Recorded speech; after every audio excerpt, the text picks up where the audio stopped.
आज का हमारा टॉपिक है news trading strategy and weekly analysis. तो आज हम लास्ट टाइम जो लोग वेबिनार पे थे उन्होंने काफी आइडिया उनको मिला कि न्यूज देखते कैसे हैं और न्यूज कौन से जगह से देखते हैं और उसका इम्पैक्ट क्या हो सकता है। तो आज हम एक लेवल आगे लेके जाएंगे और जो भी लास्ट टाइम नहीं था उसको एक स्मॉल रिकैप देता हूँ कि लास्ट टाइम हमने बात की थी कि न्यूज कौन से वेबसाइट से देख सकते हैं, कैसे उसे समझ सकते हैं और उसका इम्पैक्ट कैसे समझ सकते हैं। और आज हम बढ़ेंगे न्यूज के अंदर एक एक आइटम क्या होती है और उसका मतलब क्या है। इसके पहले एक सिंपल ब्रीफ दे देता हूँ मेरे बारे में कि मेरा नाम विनय मेनन है। ठीक है, मैं बुलबुल एकेडमी का हेड ऑफ रिसर्च हूँ दुबई में। ठीक है, तो बुलबुल एकेडमी अभी दुबई में भी मौजूद है और हम यहाँ पे एक बहुत ही बढ़िया एडवांस कोर्स की ट्रेनिंग दे रहे हैं, जिसका फायदा आप भी उठा सकते हो इस मौके का कि हम यहाँ पे 3 मंथ का कोर्स दे रहे हैं जिसमें हम आप लोग को पूरी मार्केट में, ग्लोबल मार्केट में कैसे ट्रेड करते हैं, सारे फॉरेक्स ट्रेडिंग कैसे करते हैं, commodity trading, shares, indices, metals, gold, silver, सारे प्रोडक्ट्स पे कैसे ट्रेडिंग करते हैं, एक ट्रेडर की मेंटालिटी कैसे बनाते हैं, एक प्रोफेशनल ट्रेडर के जो टूल्स होते हैं वो सब कैसे प्राप्त करते हैं, ये हम आपको इस कोर्स में सिखाएंगे। और ये 3 महीने का कोर्स होगा। हम आपका अकोमोडेशन के लिए भी हेल्प करेंगे एंड और भी बहुत सारी आपकी सहायता करेंगे। और ये सब के बारे में और जानने के लिए हमारी सपोर्ट टीम हमेशा रेडी है। तो अगर आपको कोई भी डाउट है आप उनसे बात कर सकते हो और इसके बारे में और जान सकते हो। ठीक है, और मैं मैंने बोला मैं हेड ऑफ रिसर्च हूँ यहाँ पे, तो मैं आपका ट्यूटर भी रहूंगा और मैं आपको हेल्प भी करूंगा एक एक चीज जो आपकी डाउट्स है सॉल्व करने और समझने के लिए। ठीक है, एक पर्सनल टच होगा लर्निंग में। और हम ऑलमोस्ट एवरीथिंग, मैं बोला श्योरली बोल सकता हूँ कि हर जो मटेरियल एक ट्रेडर को जरूरत आता है हम वो इन डेप्थ कवर करेंगे। और हम लोग मेक श्योर करेंगे कि आपको हर चीज बराबर से समझ में आए जैसे एक प्रोफेशनल ट्रेडर को समझ। और अगर आप एक प्रोफेशनल ट्रेडर हो या आप कुछ सालों से रह चुके हो तो आपको और नए स्ट्रैटेजीज कैसे बनाने हैं और कैसे यूज करते हैं प्रॉफिटेबल स्ट्रैटेजीज, वो सब भी हम सिखाएंगे। ठीक है, तो ये एक रहा छोटा इंट्रो हमारे बारे में, बुलबुल के बारे में। ठीक है, तो अब हम घुसते हैं आज के टॉपिक। तो आज का टॉपिक है news trading strategy and weekly analysis. तो पहले हम शुरू करते हैं वीकली एनालिसिस से। तो अगर आप ये हफ्ते देखेंगे हमारे पास पहला चार्ट जो मैं आपको दिखाऊंगा, क्योंकि ये मेरे लिए सबसे इंपॉर्टेंट चार्ट होता है हमेशा, ये है डॉलर का चार्ट। तो आप क्लियरली देख सकते हो कि इस लेवल पे डॉलर अब ऑलमोस्ट 105 के लेवल पे, 105 एंड 105.2 के आसपास 2 या 3 बार आ चुका है और बहुत ही अच्छा सपोर्ट मिल रहा है यहाँ पे। और अब आप देख सकते हो थोड़ा ब्रेकआउट मारने की कोशिश कर रहा है, 2 से 3 बार सपोर्ट लेने में। तो ये चार्ट बहुत इंपॉर्टेंट है क्योंकि अगर डॉलर यहाँ से रिवर्सल मारता है तो सारे एसेट्स इम्पैक्ट होने वाले हैं। आप क्लियरली देख सकते हो कि डॉलर एक चैनल पैटर्न में थी टॉप मारने के बाद 114-15 के आसपास, और वहां से चैनल पैटर्न ब्रेक डाउन होके नवंबर मिड में हम 105 की तरफ आ चुके हैं। अब अगर ये 105 के नीचे चला गया तो डॉलर जब नीचे जाएगा तो बाकी सारे एसेट्स के लिए बहुत ऊपर का मूव हो सकता है। पर अभी डॉलर कोई साइन नहीं दिखा रहे कि 105 के नीचे आएगा एंड उल्टा ये बेस बना के ऊपर जा रहा है। तो ये एक चार्ट होगा अगले 2 हफ्ते आपके लिए ध्यान रखने, क्योंकि जब एफओएमसी की मीटिंग होगी दिसंबर 13-14 को, तो ये चार्ट आपके लिए बहुत जरूरी है। क्योंकि अगर ये चार्ट ऊपर की तरफ गया तो आप समझ सकते हो कि रिस्क एसेट्स में सेलिंग आएगी। तो जैसे यूरो यूएसडी कम होगी, फिर आपकी जो स्टॉक यूएस की स्टॉक मार्केट कम होगी और बाकी सारे स्टॉक मार्केट भी फॉलो करेंगे। तो ये मूव जानना बहुत जरूरी है। तो डॉलर हमारा आज का पहला चार्ट ऑफ डिस्कशन है। तो डॉलर अब हमारे हिसाब से सपोर्ट लेके ऊपर की मुंह की तरफ है, पर अभी तक कुछ कंफर्मेशन नहीं है। एक कंफर्मेशन अगले 2 हफ्ते में है। तो ये पहला चार्ट था हमारे वीकली एनालिसिस का। दूसरा हम जाएंगे गोल्ड के तरफ। तो अगर आप देखोगे गोल्ड ने बहुत ही अच्छा ब्रेकआउट दिया है कुछ हफ्ते पहले। तो आप देखोगे गोल्ड ने यहाँ पे 1680 के ऊपर बहुत ही बढ़िया ब्रेकआउट दिया है एंड अभी कंसोलिडेशन में है। अब गोल्ड में पिछले हफ्ते बहुत लोग ने सोचा गोल्ड की मूव कंटिन्यू होगी, पर अभी गोल्ड थोड़ा कंसोलिडेशन में जा चुका है। तो अगर आप देखोगे यहाँ पे 1730-35 के आसपास बहुत सारा डिमांड है पर 1780 के आसपास सेलिंग आ रही है, सप्लाई आ रही है। तो गोल्ड इस हफ्ते के हिसाब से थोड़ा साइडवेज होगा। मूव्स कोई एक डायरेक्शनल मूव आने के लिए कुछ हफ्ते लगेंगे, and I think FOMC meet ही होगा वो इंडिकेटर जिसके बाद एक बड़ा मूव गोल्ड में आ सकता है। पर इन लॉन्गर टर्म, मीडियम टर्म के हिसाब से देखा जाए तो गोल्ड बुलिश है। तो अगर आप शॉर्ट कर रहे हो, आप शॉर्ट साइड पे हो, तो आप याद रखना 1730-35 पे बहुत अच्छा डिमांड है। तो वहां से एक बार, दो बार, ऑलमोस्ट तीन बार ऑलरेडी रिबाउंड हो चुका है।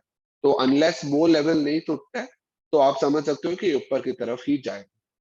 फिर हम बढ़ेंगे गोल्ड के भाई की तरफ, जो है सिल्वर। तो आप सिल्वर में देखोगे, सिल्वर गोल्ड से भी स्ट्रांग है। अगर आप, हेलो, कोई तो म्यूट, अनम्यूट हो चुका है आई थिंक, मेरे को समझ नहीं कौन।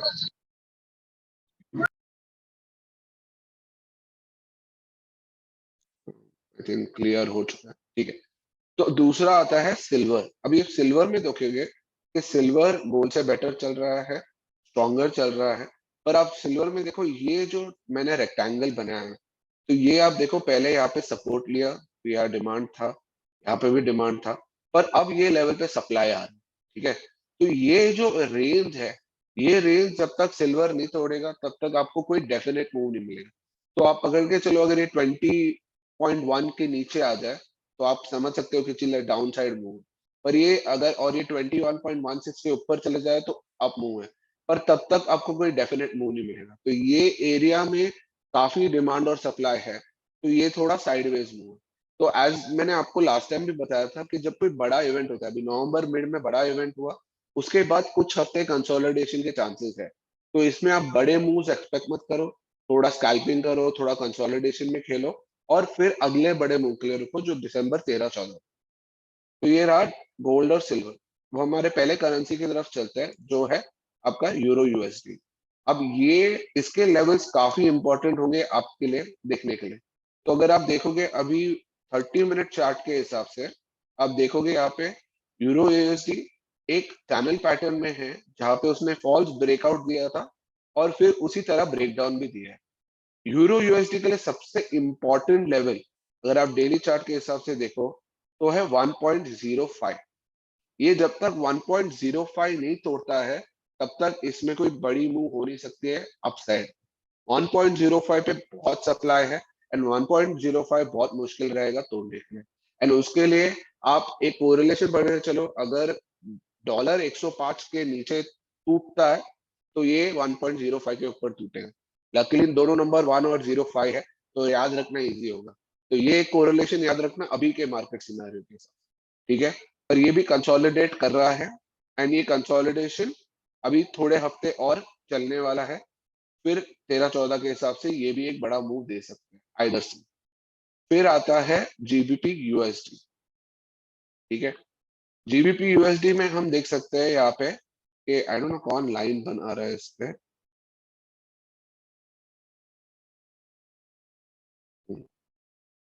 क्या लाइन है?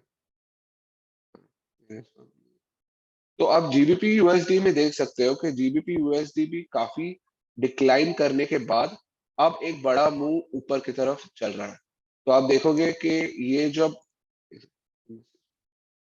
ओके ठीक है, नो प्रॉब्लम, गलती से हो गया किसी में, ठीक है, नो प्रॉब्लम। तो अगर आप देखोगे अभी क्या हुआ है कि जीबीपी यूएसडी ये जब लो मारा था, तो ये तब का लो है जब बहुत सारा अनसर्टेनिटी था ब्रिटेन में।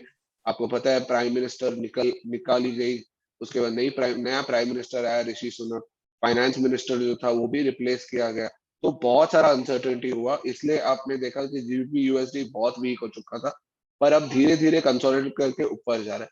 पर जब तक ये 1.22 888 के ऊपर ना चला जाए, तब तक इसे स्ट्रॉन्ग नहीं बोल सकते, ठीक है। क्योंकि यहाँ पे बहुत सप्लाई है। अब देखोगे ये लेवल पे एक, दो, तीन, चार, ऑलमोस्ट 5 बार हम आके वापस आए।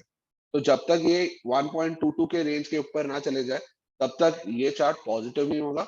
हाँ, पर ये है कि चैनल पैटर्न में अच्छे से ऊपर जा रहा है, पर एक वेज फॉर्मेशन हो रहा है, जो अच्छा बात नहीं है कि वेज नैरो होता जाएगा, तो फिर डाउन मूव भी आ सकता है। तो इसमें थोड़ा संभल के ट्रेड करें।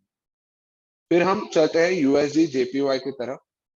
अब यूएसडी जेपीवाई जो सबसे एक्शनेबल वाला चार्ट था पूरे साल, बहुत लोगों ने बहुत पैसे कमाए इस चार्ट में, क्योंकि ये चार्ट में अगर आप देखोगे वीकली, इस पे आप देखोगे कि यूएसडी जेपीवाई ने ऑल टाइम हाई बनाया 128 के ऊपर। एंड एज अ ट्रेडर जिसने भी ये मूव देखा होगा, 128 के ऊपर ब्लाइंड बाय था एंड ऑलमोस्ट 152 तक की मूव मिली, जो करेंसी में बहुत बड़ा मूव होता है।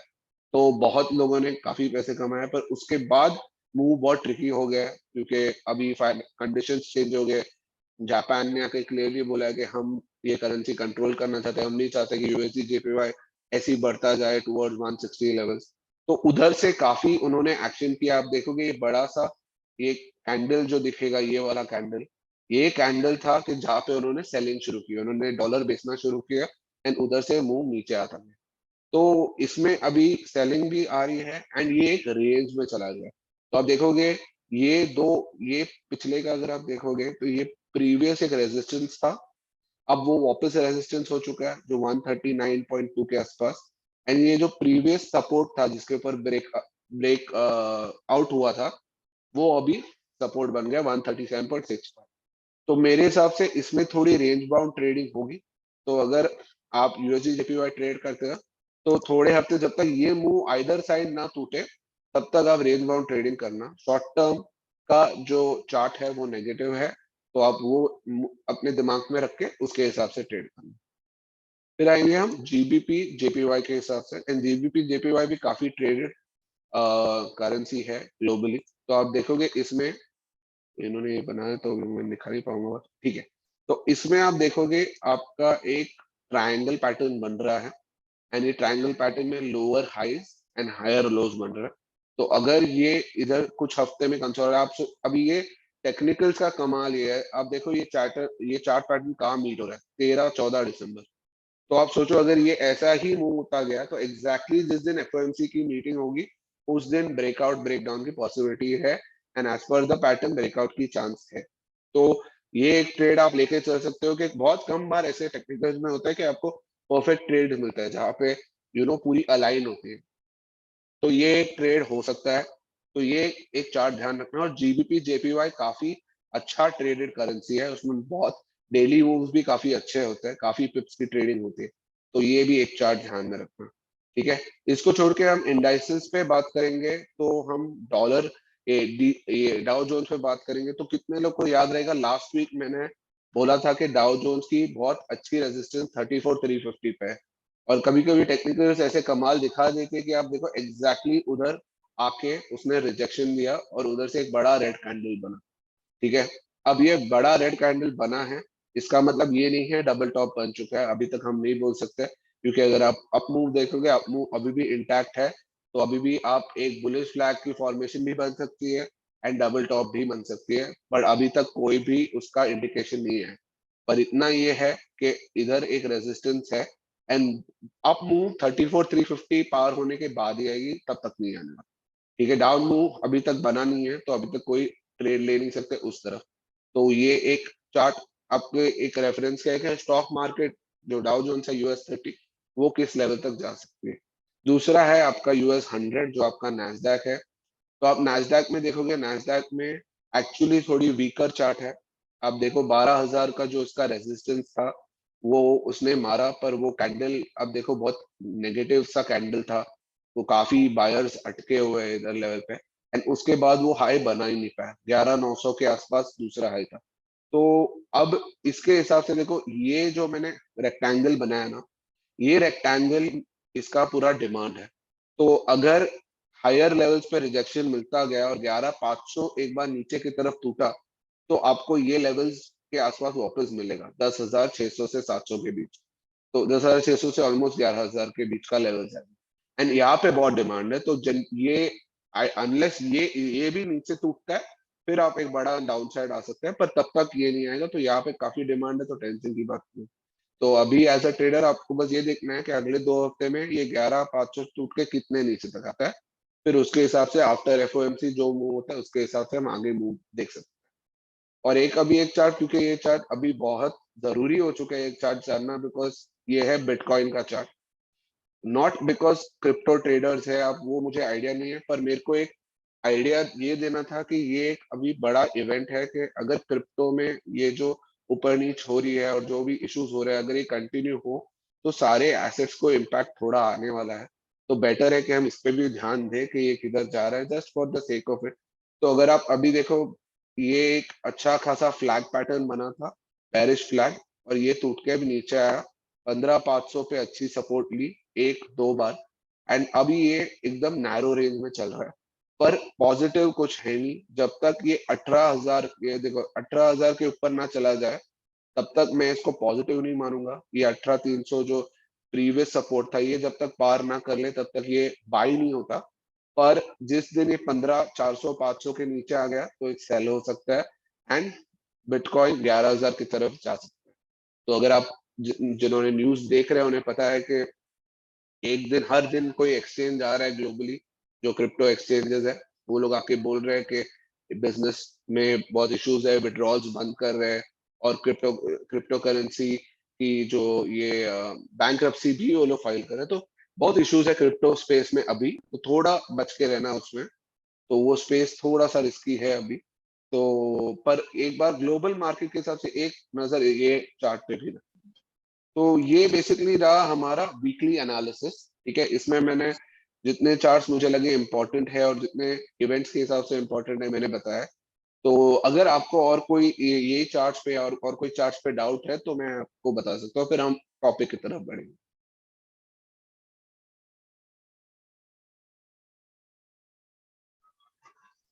सर गोल्ड का रिपीट कर सकते हो? गोल्ड का, हाँ, गोल्ड का बेसिकली देखो, अभी ये जो गोल्ड का पैटर्न है, अब आपका 1730-35 अच्छा सपोर्ट है, एंड 1780 अच्छा रेजिस्टेंस है। ठीक है, तो अगर आप समझो कि कुछ हफ्ते तक ये रेंज पकड़ा रहेगा, जब तक ये एफओएमसी मीट जो 13-14 तारीख के, तब तक ये रेंज पकड़ा रहेगा। उसके बाद आइदर तरफ ये मूव ले सकते हैं। पर मीडियम टर्म में बुलिश है, क्योंकि आप देखोगे तो एक अच्छा बुलिश फ्लैग पैटर्न बन सकता है यहाँ पे। और अगर वो बना तो ये गोल्ड 1800 की तरफ या उसके ऊपर 1900 की तरफ भी बढ़ सकता है। ठीक है, तो गोल्ड मीडियम टर्म बुलिश है। तो कोई भी, अगर आप शॉर्ट कर रहे हो तो ये याद रखना मीडियम टर्म बुलिश है। तो 1730 आप पे यहाँ पे बहुत सारा डिमांड है। तो अनलेस वो नीचे की तरफ नहीं टूटता है तब तक बुलिश है, वो अगर टूटता है तो फिर आप बैरिश हो सकते हैं।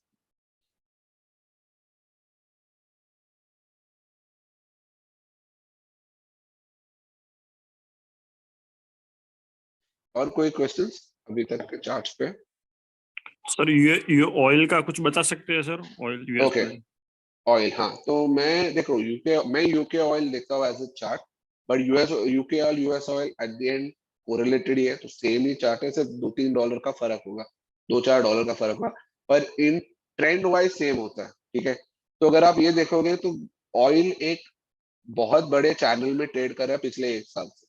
तो आप देखोगे ये 127 से लेके 100 था, फिर वो धीरे धीरे चैनल पैटर्न नीचे आ रहा है। ठीक है, जब भी ब्रेकआउट देता है, फॉल्स ब्रेकआउट देता है, वापस आ जाता है चैनल के नीचे। और अगर इसी चैनल में चल रहा है तो मेरे हिसाब से तो वीक है, एंड नीचे की तरफ ही आ रहा है। एंड ऑयल में अगर ट्रिगर्स आप देखोगे तो लास्ट फ्यू वीक से जो इशू हो रहा है, एक हो रहा है कि चाइना में कोविड है, तो चाइनीज मार्केट्स में डिमांड कम है, तो ऑयल उसके वजह से भी नीचे आ रहा है। दूसरा ये है कि ओवरऑल ग्लोबल डिमांड कम है, वीक है, अगले साल का भी प्रोडक्शन थोड़ा वीक ही है।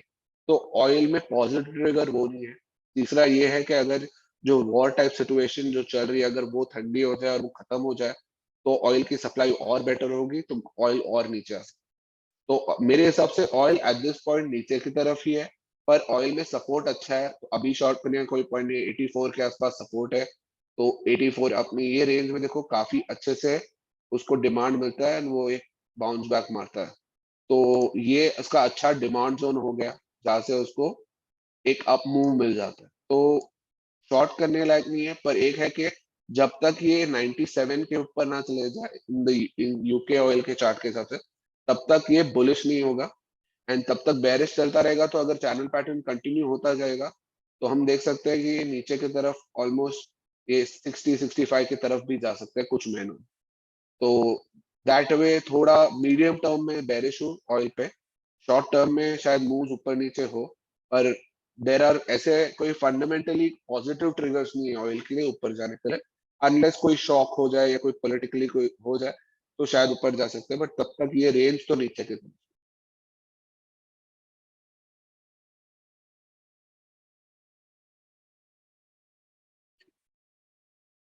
और कोई सवाल चार्ट पे?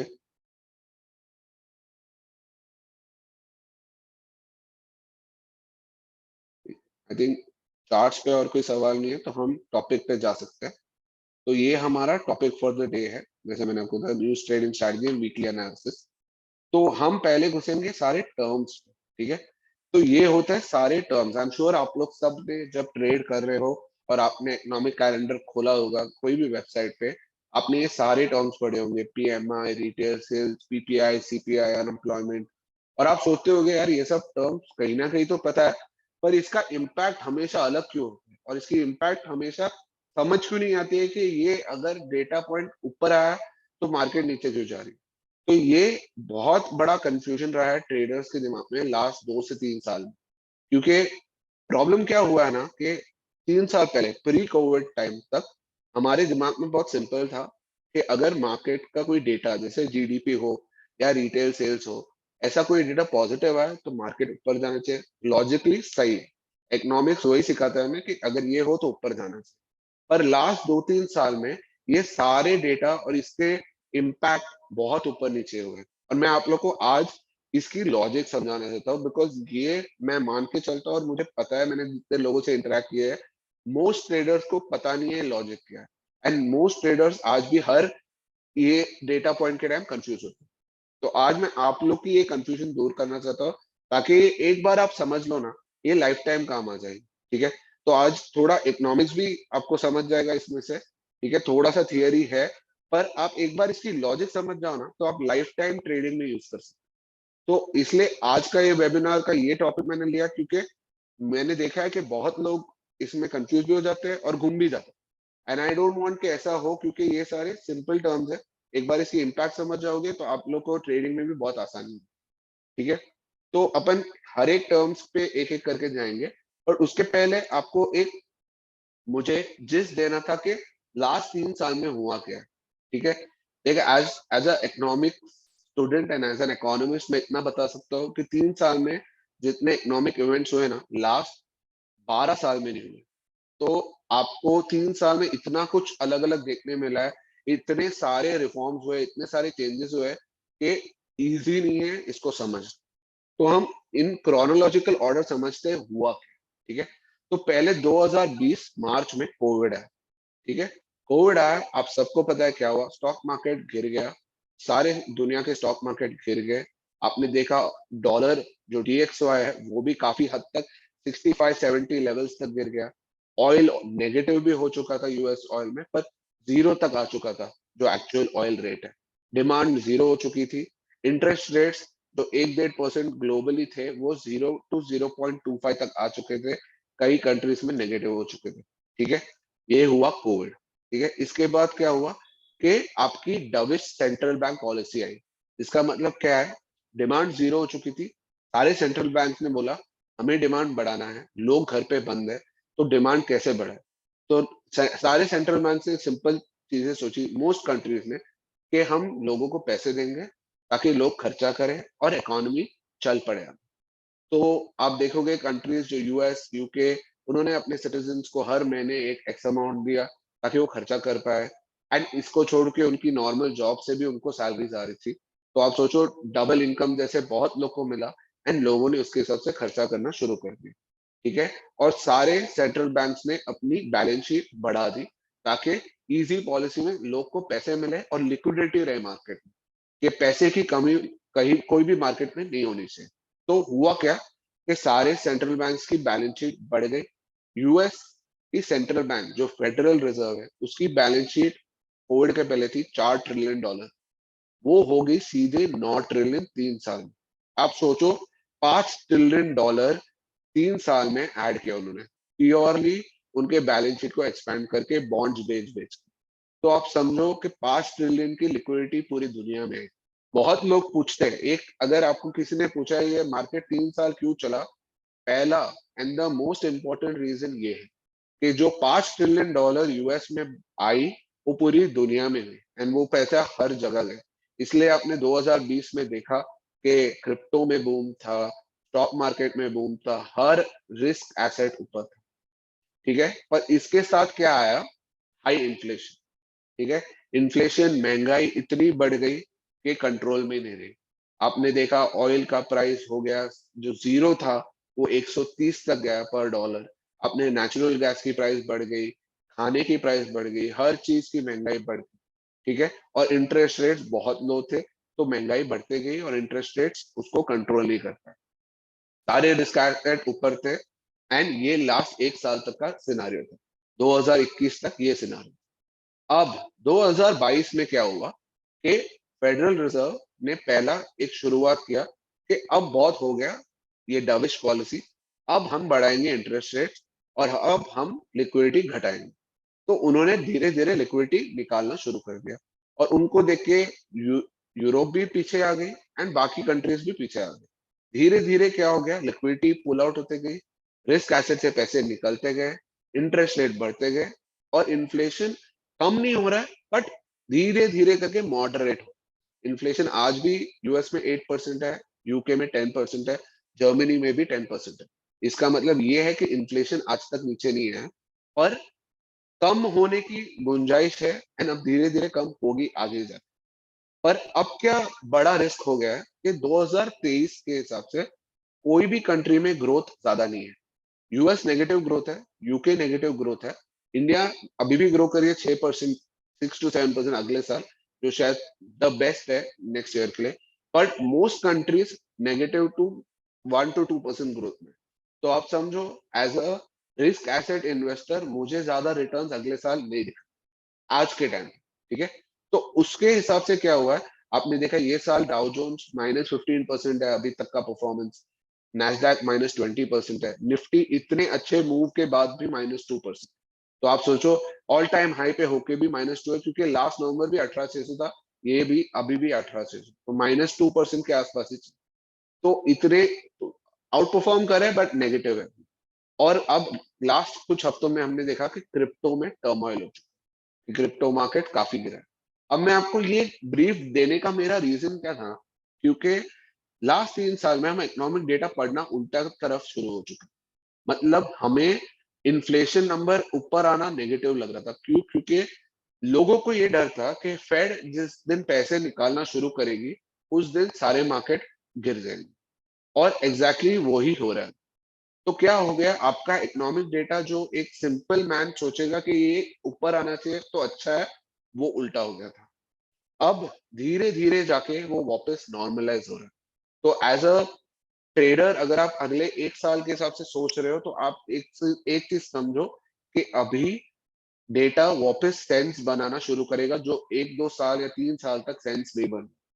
कि जीडीपी अगर बढ़ रहा है तो नेगेटिव कैसे है, ये आप सोचोगे ना, कोई भी सोचेगा जीडीपी बढ़ रही है तो नेगेटिव कैसे है। और नेगेटिव क्यों थी? क्योंकि लोग को डर था कि फेडरल रिजर्व अब जो पैसे दे रहे थे वो देना बंद करेगी, लिक्विडिटी कम होगी, मार्केट गिरेगी। इस डर से लोग, जीडीपी अच्छा नंबर आ रहा था, मार्केट शॉर्ट कर रहे थे और मार्केट गिर रहा था। सब लोग कंफ्यूज थे ये क्यों हो रहा है। दूसरी बात, इन्फ्लेशन कम हो रहा है और वो कम होने ही वाला है। अब इन्फ्लेशन बढ़ने नहीं वाली मेरे हिसाब से। इन्फ्लेशन एक बार के लिए टॉप बना चुका है, अनलेस कोई पॉलिटिकल या जियो पॉलिटिकल इशू ना है, इन्फ्लेशन एक टाइम के लिए टॉप बना चुका है। तो इन्फ्लेशन नीचे आएगा, लोग डिफ्लेशन की भी बात कर रहे हैं, जो एक पॉसिबिलिटी है, पर उस पर हम अभी नहीं बात करेंगे, वो अलग से बात कर सकते हैं। पर एक बात के लिए यह है कि भाव नीचे आने वाले हैं एंड अगले एक साल का मार्केट मुश्किल होने वाला है। पर इतना याद रखना कि जो आप ट्रेडिशनली सोचते थे मार्केट के बारे में, वो मार्केट वापस आने वाला है। तो आप जो कंफ्यूजन 2-3 साल था ना कि यार ये डेटा ऐसा है पर मार्केट उल्टा मूव किया, ये अभी खत्म होने वाला है बहुत जल्द। शायद कुछ महीने लगेंगे, शायद एक साल लगेगा, पर ये अभी खत्म होने के तरफ है। तो अब हम, ये हो गया लास्ट 3 साल। तो अब हम जाते एक एक चीज, जो डेटा पॉइंट जो आपको समझना है और जो आप समझोगे तो आपका काफी बेनिफिट भी हो सकता है। तो पहला डेटा पॉइंट है पीएमआई। पीएमआई होता है परचेसिंग मैनेजर्स इंडेक्स। अब ये क्या होता है ना, बेसिकली एक मैन्युफैक्चरर, ठीक है, वो कितने पे भाव खरीदता है, कितने प्राइस पे कुछ खरीदता है, ये उसका एक इंडेक्स है, ठीक है। तो जो कंस्ट्रक्शन में हो या जो मैन्युफैक्चरिंग हो, जो सर्विस सेक्टर में हो, ये बेसिकली जो कंपनीज के लिए है कि वो लोग क्या ग्रोथ देख रहे हैं और उनके इसमें क्या ग्रोथ है। तो सपोज अगर मैंने कोई आइटम 100 रुपए पे लास्ट ईयर खरीदी थी, मैंने इस साल 102 पे खरीदी है, तो मुझे पता है 2% का ग्रोथ हुआ, ठीक है। और ये पूरा इंडेक्स कैलकुलेट होता है 0 से 100 के बीच। और इसका फंडा बहुत सिंपल है कि 50 इसका इक्विलिब्रियम है, 50 के ऊपर ग्रोथ है, 50 के नीचे डी ग्रोथ है। मतलब अगर ये इंडेक्स 50 के ऊपर है तो 52 अगर ये इंडेक्स का नंबर आता है तो आपको समझना ये है कि 2% की ग्रोथ हुई है। अगर इसका नंबर आता है 60 तो आप समझो 10% की ग्रोथ हुई है। सेम चीज अगर ये आता है 48 तो आप समझो 2% की डी ग्रोथ हुई है। एंड इसका एग्जाम्पल बहुत सिंपल है कि कोविड जब आया था तो यूएस की मैन्युफैक्चरिंग पीएमआई 36.1 आई थी, जो ऑलमोस्ट 14% डी ग्रोथ होता है। तो आप समझो कि कितना लेवल ऑफ डी ग्रोथ पे यूएस था जब वो कोविड हिट हुई थी। और ये यूएस ही नहीं, पूरी दुनिया की पीएमआई उस टाइम पे इतनी कम आई। तो पीएमआई एक ऐसा इंडिकेटर है, आपको मैन्युफैक्चरिंग सेक्टर और कंस्ट्रक्शन एंड सर्विसेज के बारे में एक जनरल आइडिया मिलेगा कि इकोनॉमी किस तरफ जा रही है। आइडियली आपको चाहिए पीएमआई जो 50 के ऊपर है, जो रिप्रेजेंट करता है ग्रोथ, ठीक है। तो बुलिश आपके लिए 50 के ऊपर है, 50 के नीचे आपके लिए बेरिश है। तो ये होता है पीएमआई। और पीएमआई डेटा हर महीने पब्लिश होता है हर कंट्री के लिए। तो आप जब पीएमआई पढ़ोगे आपको समझना, और इसके रेलेवेंस के हिसाब से मैं बता सकता हूँ कि ये उतना रेलेवेंट नहीं है जितना बाकी बड़े इंडिकेटर है। बट हाँ, एक कभी कभी कुछ दिन पे जहाँ पे डेटा बहुत कम है और ज्यादा इंपॉर्टेंट डेटा नहीं आ रहा, तो ये भी मार्केट को इम्पैक्ट कर सकता है, ठीक है। तो ये हुआ पीएमआई। अगला आपका है रिटेल सेल्स। अब रिटेल सेल्स आपके लिए बहुत इंपॉर्टेंट इंडिकेटर है, बिकॉज रिटेल सेल्स आपको बताता है कि आपके कंट्री में रिटेल कैसा कर। तो ये जो आपके स्टोर्स है, जो आपके अपैरल कंपनीज है, आपके जो भी चीजें रिटेल में बिकती है, जो मार्केट में बिकती है, ये उसका सेल्स कैलकुलेट कर, ठीक है। तो इसमें आप सिंपल देखो, एक ऑटोमोबाइल्स उन्होंने एक्सक्लूड किया है क्योंकि ऑटोमोबाइल्स का अलग डेटा पॉइंट आता है। बट उसको छोड़ के बाकी जो भी सेल्स रिटेल में होती है तो वो आप करते हैं। तो अगर आपका से डीमार्ट हो या आपका शॉपर स्टॉप हो, ये सारे सेल्स जो होते हैं ना रिटेल में, वो सारा आपका आता है रिटेल सेल्स ग्रोथ में। और रिटेल सेल्स भी आपके लिए इंपॉर्टेंट डेटा पॉइंट है, बिकॉज रिटेल सेल्स से आपको समझता है कि शॉपर्स कितना खरीद रहे हैं, कितनी उनमें कैपेसिटी है खरीदने की, और कितना ग्रोथ हो रहा है। तो ये सारे नंबर, अब रिटेल सेल्स का नंबर भी क्या होगा, जब जीडीपी कैलकुलेट होता है तो उसमें रिटेल सेल्स भी एक बड़ा हिस्सा। तो एज अ करेंसी ट्रेडर अगर मुझे पता है कोई कंट्री की रिटेल सेल्स अच्छी हो रही है एंड ग्रोथ अच्छा है, तो मुझे पता है करेंसी बुलिश है। तो ये भी नंबर वही तरीके से कि जब रिटेल सेल्स ऊपर होता है तो आप समझो बुलिश है, और अगर नीचे होता है तो बेरिश, ठीक है। तो ये जानना भी जरूरी है कि रिटेल सेल्स का मतलब क्या है, ठीक है। फिर हम चलते हैं पीपीआई के ऊपर। अब ये एक बहुत इंपॉर्टेंट मेट्रिक है पीपीआई, क्योंकि प्रोड्यूसर प्राइस इंडेक्स, ये आपको बताता है कि प्रोड्यूसर्स के पास कितना मार्जिन है प्राइस पुश करने का, ठीक है। तो आपको मैं एक सिंपल एग्जांपल देता हूँ। एक किराना का स्टोर खरीदता है एक वेंडर से, ठीक है। हम अभी पीपीआई में वो वेंडर का देखते हैं कि वो वेंडर ने कितने में किराने वाले को बेचा।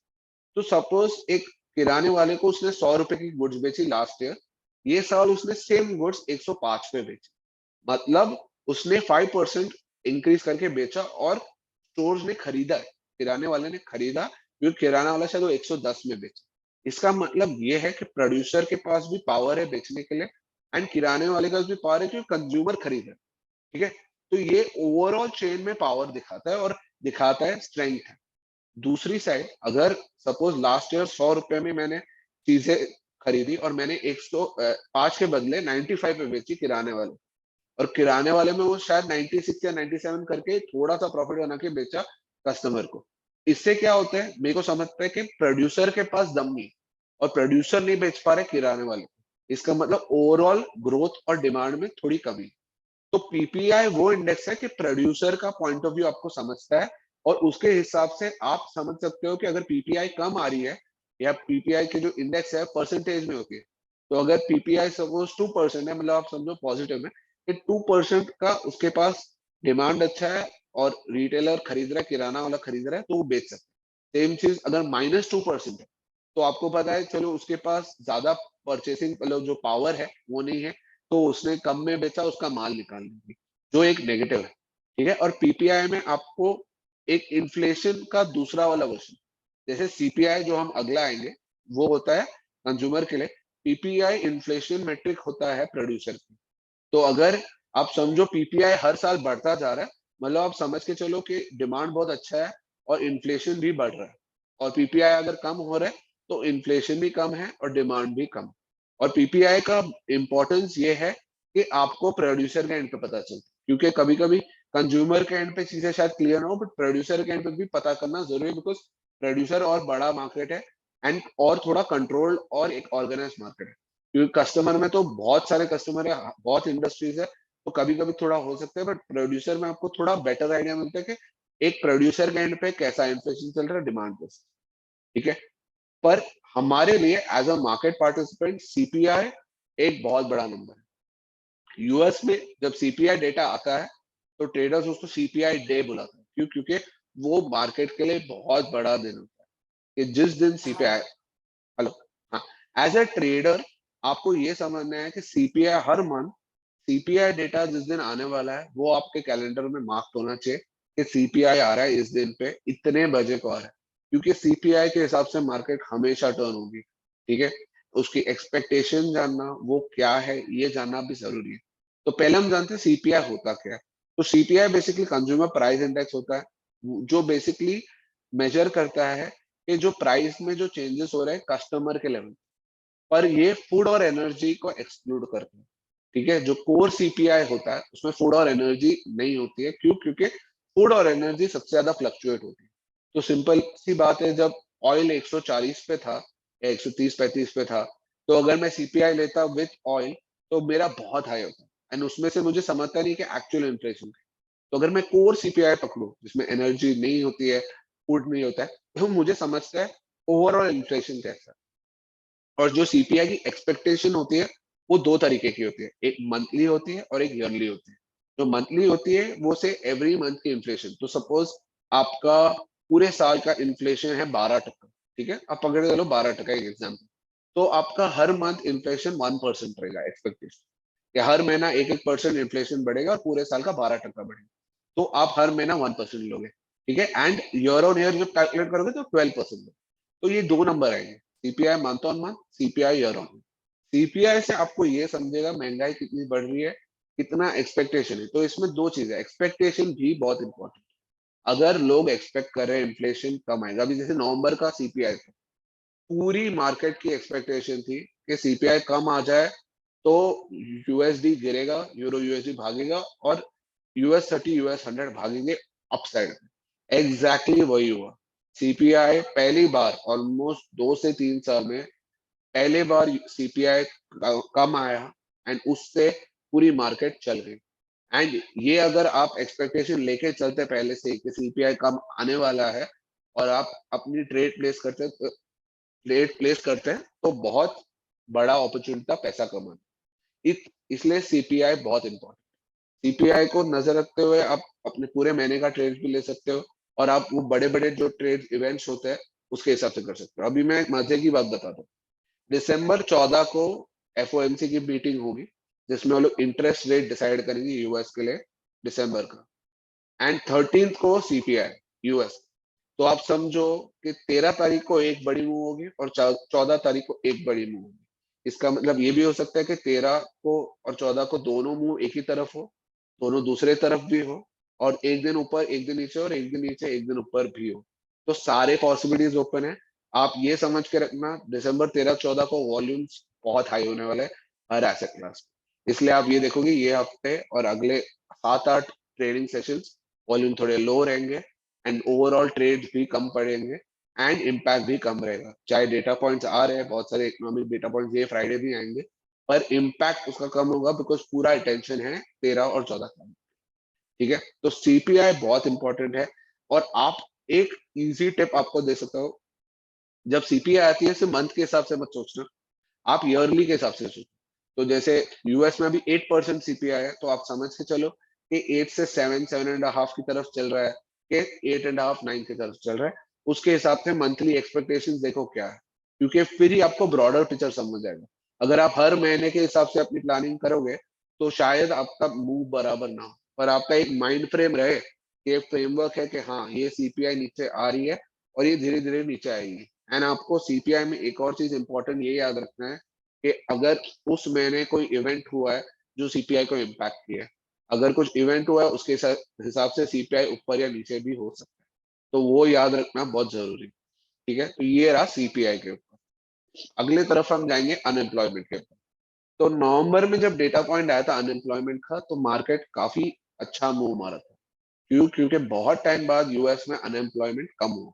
अनएम्प्लॉयमेंट की रेट कम होनी एक पॉजिटिव साइन है, हमेशा पॉजिटिव साइन रहेगी। एंड अनएम्प्लॉयमेंट बढ़ना हमेशा नेगेटिव है। अब फेडरल रिजर्व की दो मेन रोल्स होती है यूएस इकोनॉमी में। एक होता है प्राइस कंट्रोल करके रखना, विच मीन्स इन्फ्लेशन और इंटरेस्ट रेट। दूसरा होता है एम्प्लॉयमेंट एफिशिएंट होना चाहिए, कि अनएम्प्लॉयमेंट कम होना चाहिए, लोगों को जॉब मिलनी चाहिए, जॉब अवेलेबल होनी चाहिए, इकोनॉमी अच्छी चले। तो यूएस फेड के लिए अनएम्प्लॉयमेंट डेटा बहुत बड़ा डेटा पॉइंट। तो जब भी अनएम्प्लॉयमेंट डेटा आता है, लास्ट टाइम 3.7% आया था, ये जब तक 2 to 4% के नीचे है मतलब अच्छा है, पर ये ऊपर हो जाए तो ये नेगेटिव माना जाता है। तो अनएम्प्लॉयमेंट डेटा शायद उतना मार्केट मूविंग ना हो, पर एक फेड का एक आइडियोलॉजी समझने और उनकी ट्रेजेक्टरी समझने के वो लोग क्या सोच रहे, कैसे रेट्स बढ़ाएंगे या घटाएंगे, उसके लिए अनएम्प्लॉयमेंट देखना बहुत जरूरी है। फिर हम जाते हैं जीडीपी की तरफ। अब जीडीपी का डेटा, आप सबको पता है कि जीडीपी की एक्सपेक्टेशन बनाई जाती है। And GDP basically her country में जो प्रोडक्ट्स बिकते हैं, सर्विसेज बिकते हैं और जो कंज्यूम होते हैं उसका एक नंबर होता है जीडीपी। ठीक है, हम हमेशा बात करते हैं जीडीपी परसेंटेज में, हम कभी एब्सोल्यूट बात नहीं करते। ठीक है, तो एज अ मार्केट पार्टिसिपेंट आप कभी ये नहीं सुनोगे लोग बोलेंगे यार 20 ट्रिलियन का 21 ट्रिलियन, ये कोई नहीं बात करेगा। सब बात करेंगे 7%, 5%, 2% ऐसे बात करेंगे, क्योंकि जीडीपी ग्रोथ इंपॉर्टेंट नंबर है। जीडीपी एक्चुअल है वो उतना इंपॉर्टेंट नंबर नहीं है ट्रेडर के साथ। तो आपको एज अ ट्रेडर ये लिखना है कि जीडीपी ग्रोथ कितनी है। एंड आप जीडीपी ग्रोथ के साथ एक और जो मेट्रिक यूज कर सकते हो वो है फॉरेन एक्सचेंज रिजर्व्स। ठीक है, फॉरेन एक्सचेंज रिजर्व भी बहुत इंपॉर्टेंट है, क्योंकि इससे भी समझता है कि कंट्री कितना रिजर्व बिल्ड कर रही है और कितना एक करेंसी को अपने आप को बचा सकती है। तो मैं इसमें बेस्ट एग्जांपल इंडिया का ही देता हूँ। इंडिया के पास करीबन $600 बिलियन का रिजर्व है, फॉरेन फॉरेन एक्सचेंज रिजर्व। आज यूएस के पास, यूके के पास 100 बिलियन में नहीं। ठीक है, तो क्या हुआ जब यूएसडी अपनी अप मूव मारी और यूएस इंडेक्स डीएक्सवाई 115 की तरफ था, तो आईएनआर उतना नहीं गिरा। आईएनआर 77 78 के आसपास से 81 ही गया है, जो बहुत कम डेप्रिसिएशन है कंपेयर टू बाकी करेंसी। अब ये क्यों हुआ? क्योंकि आरबीआई के पास थे रिजर्व, आरबीआई ने डॉलर बेचा एंड फॉरेक्स का मूव कंट्रोल किया। जैसे ही आरबीआई को समझ गया कि और बेचने की जरूरत नहीं, उन्होंने बेचना बंद कर दिया। पर इसके लिए जरूरी है समझना फॉरेक्स रिजर्व। दूसरी, यूएसडी जेपीवाई वाले ट्रेडर्स को तो ये पता होना चाहिए जापान के पास बहुत अच्छी फॉरेन रिजर्व है, ऑलमोस्ट आई थिंक $3 बिलियन के आसपास का, 2.5 3 बिलियन डॉलर्स की रिजर्व है। तो जब यूएसडी जेपीवाई 155 के आसपास था, 160 की टारगेट थी, कोई भी ट्रेडर के आप में वो 160 था अगला टारगेट। बट एक बड़ा रिस्क ये था कि जिस कंट्री के पास 2.5 3 बिलियन डॉलर्स की यूएस रिजर्व है, वो अगर फॉरेक्स बेचे तो यूएसडी जेपीवाई नीचे आना ही था। एंड वही हुआ, वो बेचते गए और यूएसडी जेपीवाई 138 पे आ। तो अगर आपको फॉरेक्स रिजर्व्स पता होता और अगर आपने फॉरेक्स रिजर्व्स ट्रैक किया होता, तो आप ये मूव प्रेडिक्ट कर सकते। मैं इसलिए ये सारे डेटा पॉइंट्स बता रहा हूँ आपको इन डेप्थ आज, क्योंकि आपको शायद लगे ये एक डेटा पॉइंट तो इंपॉर्टेंट नहीं है, पर अगर आप अच्छे से डीपली सोचो ना, हर डेटा पॉइंट आपको काम आएगा कोई भी ट्रेडिंग में। तो हर डेटा पॉइंट की इंपॉर्टेंस है, और उससे क्या ना, सारे डेटा पॉइंट्स आप साथ में सोचो ना, तो आपका भी एक मस्त फ्रेमवर्क बन जाएगा कि इकोनॉमी कैसे चले, हर इकोनॉमी। तो ये सारे डेटा पॉइंट जानना जरूरी है। जीडीपी ग्रोथ एक ऐसा मैट्रिक है कि जीडीपी ग्रोथ पॉजिटिव हो तो आपकी करेंसी की वैल्यू भी बढ़ेगी, और अगर जीडीपी ग्रोथ नेगेटिव हो तो डेप्रिशिएट भी। तो अगर अगले साल इंडिया की जीडीपी पॉजिटिव है, हाईएस्ट जीडीपी ग्रोथ 2023 इंडिया के पास है, इसलिए आप देखोगे इंडिया की करेंसी डेप्रिशिएट नहीं हो रही। तो ये जानना बहुत जरूरी है। अगला मैट्रिक आप देखोगे वो है कंज्यूमर कॉन्फिडेंस। अभी कंज्यूमर कॉन्फिडेंस क्या है कि यूएस में वो लोग अराउंड 2300, यूरोप में 2300 कंज्यूमर्स का एक सर्वे लेते हैं। यूएस में भी सेम होता है, हर जगह ये मेट्रिक यही है कि एक एक्स अमाउंट ऑफ कंज्यूमर्स का वो लोग सर्वे लेते हैं जस्ट टू नो कि लोग कितने पॉजिटिव या नेगेटिव है फ्यूचर इकोनॉमिक प्रोस्पेक्ट्स के। मतलब बेसिकली आपको क्या लग रहा है, इकोनॉमी अच्छी जाएगी नहीं जाएगी, स्पेंडिंग होगा, ग्रोथ होगा, ये तो ये एक मेट्रिक का इंपॉर्टेंस ये है कि अगर ये कंज्यूमर कॉन्फिडेंस 100 के हिसाब से कैलकुलेट होता है, तो 100 के ऊपर पॉजिटिव है, 100 के नीचे नेगेटिव है, तो उसे 105 110 के आसपास आए, तो इसका एग्जैक्ट नंबर का कोई मीनिंग नहीं है, बट 105 110 आए मतलब लोग पॉजिटिव है, कि लोग को लगता है स्पेंडिंग होगा, इकोनॉमी अच्छी चल रही है, टेंशन नहीं है, गवर्नमेंट अच्छा है, सब कुछ ओके। सेम चीज 100 के नीचे आए तो एक नेगेटिव होता है कि लोग को लगता है यार नहीं चीजें खराब है, इन्फ्लेशन है, रिसेशन का चांस हो सकता है, तो ये 100 के नीचे आए।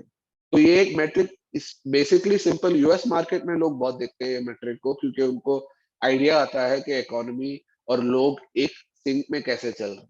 ठीक है, इंडिया में ये आई डोंट थिंक ये हम करते हैं कंज्यूमर कॉन्फिडेंस, एंड यूरोप में भी करते हैं, पर इम्पोर्टेंस सबसे ज्यादा यूएस में इस पर्टिकुलर डेटा पॉइंट को है। बट एक बेसिक ये रखना है 100 के ऊपर पॉजिटिव, 100 के नीचे नेगेटिव। ठीक है, फिर अब चलता है क्रूड ऑयल इन्वेंट्री। तो सारे क्रूड ऑयल ट्रेडर्स के लिए ये डेटा पॉइंट हर मंथ का सबसे इंपॉर्टेंट डेटा पॉइंट, क्योंकि इसमें समझता है कि कितना ऑयल रिजर्व्स में है यूएस के पास एंड बाकी कंट्रीज के पास। तो ये जब डेटा निकलता है तो आपको आइडिया आ जाता है कि यूएस फर्म्स के पास कितना ऑयल रिजर्व्स है, कितनी इन्वेंट्री है, एंड उसके हिसाब से प्राइस की बड़ी मूवमेंट होती है जब ये डेटा पॉइंट आता है। एटलीस्ट 2 to 3% मूव होती है आइदर साइड जब भी ये डेटा पॉइंट आते हैं। तो अगर आप ऑयल ट्रेड कर रहे हो कभी भी, तो ये हर महीना ये डेटा पॉइंट आपको मार्क करके रखना है कैलेंडर पे, ये किस दिन आएगा, और इसके हिसाब से आपको पता है उस दिन 2 to 3% की मूव होनी, तो उसके लिए रेडी रहना, प्रिपेयर रहना। इसका सिग्निफिकेंस ये है कि अगर क्रूड ऑयल की इन्वेंट्री बढ़ती जा रही है तो प्राइस कम होता जाएगा, अगर इन्वेंट्री कम है तो प्राइस बढ़ेगा। इसमें दूसरा चीज ये ध्यान रखना है कि हर कंट्री अपनी क्रूड ऑयल के बारे में हर महीने बात करती रहती है। तो फॉर एग्जांपल अगर बाइडेन और यूएस गवर्नमेंट बोल रही है कि हम इन्वेंट्री हम बढ़ाने वाला है, बट जब डेटा पॉइंट आता है दिखाया कम हुआ, तो आप समझ जाओगे कि जो लोग बात कर रहे हैं और जो उनकी एक्चुअल डेटा है वो अलग है। तो आप डेटा के हिसाब से ट्रेड करो, आप उनके बोलने के हिसाब से नहीं करो। तो ये जानना बहुत जरूरी है कि जब डेटा पॉइंट आता है तो डेटा पॉइंट रीड करना बहुत जरूरी है कि और उसका मतलब क्या है। आई थिंक किसी ने तो अनम्यूट किया है, प्लीज म्यूट कर सकते हो।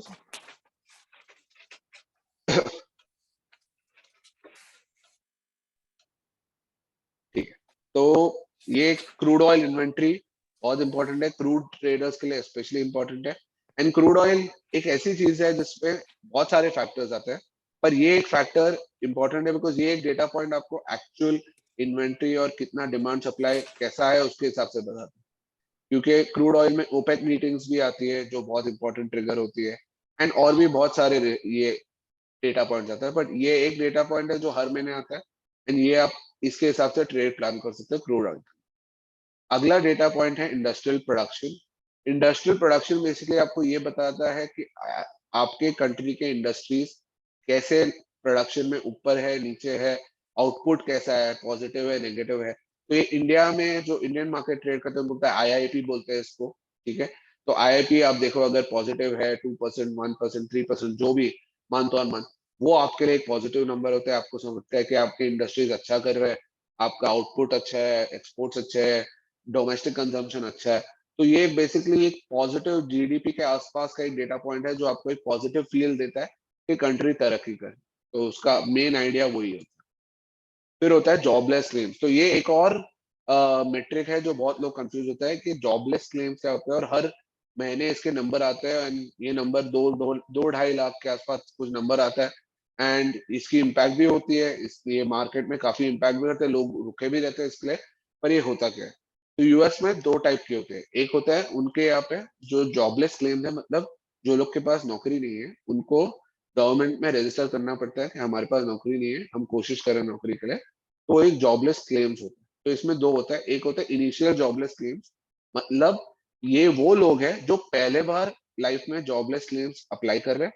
दूसरा होता है रिकरिंग जॉबलेस क्लेम, के जो लोग बार बार जो अप्लाई करते हैं बट टोटल जॉबलेस और टोटल अनएम्प्लॉयड कितने हैं उसके हिसाब से समझ। और क्लेम से ये ऐसा नंबर है कि अगर ये नंबर ज्यादा है तो आप समझ जाना कि जॉब्स कम है, शायद इकोनॉमी ग्रो नहीं हो रही है, ग्रोथ कम है, इसलिए लोग ज्यादा अनएम्प्लॉयमेंट के लिए अप्लाई कर, ठीक है। सेम चीज ये, अगर कम है नंबर तो आप समझ जाना बहुत सारे जॉब्स है, लोग के पास जॉब्स मिल रही भी है, क्लेम्स कम है तो पॉजिटिव। अब बीच में ये बड़ा इशू यूएस में हुआ था यही साल कि बहुत सारे जॉब्स थे बट लोग ही नहीं थे। लोग जॉब्स के लिए, जॉब होने के बावजूद लोग को जॉब नहीं करनी थी, तो हर हफ्ते जॉबलेस क्लेम्स कम आ रहे थे क्योंकि लोग अप्लाई नहीं कर रहे इसके लिए, एंड जॉब्स बहुत सारे थे। तो ऐसे बहुत बार ऐसे फेनोमेनन्स होते हैं जहाँ पे एक्सप्लेनेशन नहीं मिलता कि क्यों हो रहा है, पर ऐसे सब होते हैं। तो जॉबलेस क्लेम्स हम ये ट्रैक कर सकते हैं कि ऐसे सब फेनोमेनन कब होते हैं और क्यों होते हैं, ये समझ सकते हैं। तो ये एक डेटा पॉइंट है अनएम्प्लॉयमेंट डेटा के साथ देखने के लिए कि कितने सारे लोग क्लेम पे अप्लाई करें, बिकॉज जब ये लोग क्लेम के लिए अप्लाई करते हैं, एक और चीज है कि यूएस गवर्नमेंट उनको अनएम्प्लॉयमेंट बेनिफिट देती है। हर हफ्ते जो लोग जॉब नहीं कर रहे हैं या उनको जॉब नहीं मिल रहा है, उनको एक अनएम्प्लॉयमेंट बेनिफिट मिलते हैं। तो आप समझ जाओ अगर क्लेम्स बहुत ज्यादा है तो यूएस गवर्नमेंट के भी एक्सपेंसेस बढ़ जाते हैं, वो भी एक नेगेटिव देखा जाए। तो ये जितने कम है उतने अच्छे है, बढ़ रहे हैं तो एक प्रॉब्लम है, तो आपको देखना चाहिए। एंड लास्ट जो एक डेटा पॉइंट है वो एफओएमसी मीटिंग, जो फेडरल ओपन मार्केट कमेटी, ये वो कमेटी है जो डिसाइड करती है इंटरेस्ट रेट्स के बारे में, इंटरेस्ट रेट्स कैसे सेट करना है, इन्फ्लेशन के हिसाब से कैसे करना है, और ये कमेंट्री देती है कि इकोनॉमी कैसे चल रही है एंड इंटरेस्ट रेट्स आगे कैसे बढ़ेंगे। तो नवंबर 15 को जो मीटिंग थी एफओएमसी की, उसमें उन्होंने इंटरेस्ट रेट 75 बढ़ाए और उन्होंने बोला हम थोड़ा ईज करेंगे, अगले बार कम बढ़ाएंगे, और मार्केट बहुत पॉजिटिवली ऊपर गया। अब दिसंबर 13-14 में वो लोग अभी भी वही बोल रहे हैं कि इस हिसाब से हम 50 बिप्स बढ़ाएंगे, पर उसके बाद का हाइक कितना होगा ये कोई नहीं बता सकते, वो भी नहीं बता सकते। तो एफओएमसी मीटिंग हर 2 महीने में होती है, और जब होती है ये मार्केट मूविंग इवेंट है, सबसे बड़ा मार्केट मूविंग इवेंट होता है ये यूएस मार्केट में। एंड जब ये यूएस मार्केट में बड़ा मार्केट मूवमेंट, आप समझ सकते हो बाकी सारे मार्केट के लिए भी बहुत। तो एफओएमसी मीटिंग और सारे सेंट्रल बैंक की खुद की कमिटीज की जब मीटिंग होती है इंटरेस्ट रेट के लिए, तो बहुत ध्यान देना, एंड उसके हिसाब से बहुत बड़ी ट्रेडिंग। तो ये सारे पॉइंट्स मुझे आज कवर करने थे, तो ये सारे डेटा पॉइंट्स है। आई एम श्योर आप लोग सबने इकोनॉमिक कैलेंडर में देखा होगा, पर एक बार के लिए मैंने आप लोग को सब एक साथ बताया ताकि आपको आइडिया रहे। अगर मैंने कोई डेटा पॉइंट मिस किया है तो आप लोग मुझे बता सकते हो, और अगर आपको कोई भी डाउट्स है इन सारे डेटा पॉइंट्स पे तो हम discuss. Sir non farm payroll. Non farm payroll ना, नॉन फॉर्म पेरोल भी अभी, नॉन फॉर्म पेरोल का बेसिक आइडिया यही है सर कि जो इंडस्ट्रीज और सर्विसेज सेक्टर में काम करते हैं उनका पेरोल हर हफ्ते दिया जाता है, क्योंकि यूएस में वीकली पेमेंट होती है सैलरी की, इंडिया में जैसे मंथली होती है, यूएस में हर वीक आपको सैलरी मिलती है। तो उस पेरोल्स के हिसाब से लोग ये देखते हैं कि हर हफ्ते कितने लोग को सैलरी मिल रही है। एंड नॉन फार्म इसलिए देखते हैं क्योंकि फार्म जो है उनका बड़ा सेगमेंट है, एंड वो उनके सीपीआई डेटा में भी वैसे कवर नहीं होता। तो नॉन फार्म इसलिए बोला जाता है क्योंकि जो फार्म के, जो फार्मिंग एंड एग्रीकल्चर के अलावा जो बाकी सारे इंडस्ट्रीज है उसके पेरोल्स काउंट करते हैं। तो अगर उसकी नंबर अच्छी है, मतलब आप समझो कि ज्यादा लोग काम कर रहे हैं, ज्यादा सैलरी भी मिल रही है, वेज ग्रोथ भी अच्छा है। अगर वो नेगेटिव है, दूसरी तरफ है कि लोग को कम सैलरी मिल रही है, ग्रोथ भी कम है और एम्प्लॉयमेंट भी थोड़ी कम। तो नॉन फार्म पेरोल का वो आइडिया अच्छा है, आपने एक्चुअली पूछा है। Thank you. Thank you sir. Yes, और कोई क्वेश्चन फंडामेंटल्स के बारे में, ये सारे कोई डेटा पॉइंट्स अगर कुछ मिस हो गया वो भी बताना, या इसमें भी कोई डाउट है, क्योंकि देखो ये ऐसी चीज है ना, आपको हर हफ्ते ये सारे सेम वर्ड्स और सेम मीनिंग मिलने वाले हैं, सेम डेटा पॉइंट मिलने वाला है। तो बेटर होगा आप बहुत क्लियर हो कि ये डेटा पॉइंट क्या है और उसके हिसाब से ट्रेड कैसे। तो अगर कोई भी क्वेश्चन है इस पे आप पूछ सकते।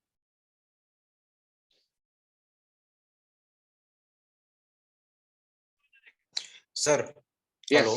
यस बोलो। सर ये जो भी न्यूज होती है ना उसमें हाँ, मार्केट फ्लक्चुएटेड बहुत होता है, ठीक है। यस। तो उस टाइम में सर हमको ट्रेड और हमारा प्रॉफिट कैसे बुक करना है? तो आपको ये समझ के चलना है, एक सेकंड पानी पी लीजिए। तो इसमें आपको बेसिकली ये समझ के चलना है कि मार्केट पोजीशन किस तरह हो रही है। एक सेकंड, एक्सक्यूज मी। जैसे अब मैंने आपको बताया कि डॉलर इंडेक्स अच्छी सपोर्ट ले रही है, ठीक है। तो 105 ये लेवल है, ठीक है। अब आप दिसंबर 13-14 के पहले ये 105 लेवल आपके दिमाग में फिट है, ठीक है। तो आपको पता है यूरो यूएसडी 1.05 पे रेजिस्टेंस है। तो अगर आप यूरो यूएसडी लॉन्ग हो ठीक है। एंड आपने देखा जैसे ही ये दिसंबर 13-14 की न्यूज आई और डॉलर ऊपर भाग गया और यूरो यूएसडी नीचे गिरना शुरू हो गया। तो आपको पता है 1.05 तो चलो अभी आपका आने नहीं वाला है, तो आपको पता है कि नीचे की तरफ है, डॉलर अगर 105, 106, 107 की तरफ जा रहा है, तो आप समझ जाना कि आपका ट्रेड गलत हो गया और आप अपना लॉस बुक करके निकल सकते। तो ये आपको प्री हैंड मार्केट की पोजीशन जानना बहुत जरूरी है। तो कोई भी डेटा पॉइंट जब आता है, आपको एक अपने दिमाग में ये सोचना है कि ठीक है, अभी तक की मार्केट क्या थी, मार्केट किस तरह पोजीशन है, उसके हिसाब से कैसी मूवमेंट होगी। ये बहुत जरूरी है, बिकॉज आज से लेके 10 दिन में मार्केट जो मूव होगी, उसके बाद हम डिटरमाइन कर पाएंगे कि दिसंबर 13-14 तारीख के लिए मार्केट किस तरह पोजीशन है। तो अगला 10 दिन आपको सिर्फ ये देखना है कि मार्केट किस तरफ जा रही है एंड पोजीशनिंग कैसी, and उस हिसाब से वो दिन जैसे ही मूव होता है एंड जैसे ही आपकी कोई सपोर्ट या रेजिस्टेंस ब्रेक होती है, आपको काट के दूसरे साइड का ट्रेड लेना। बेसिकली वो आइडिया।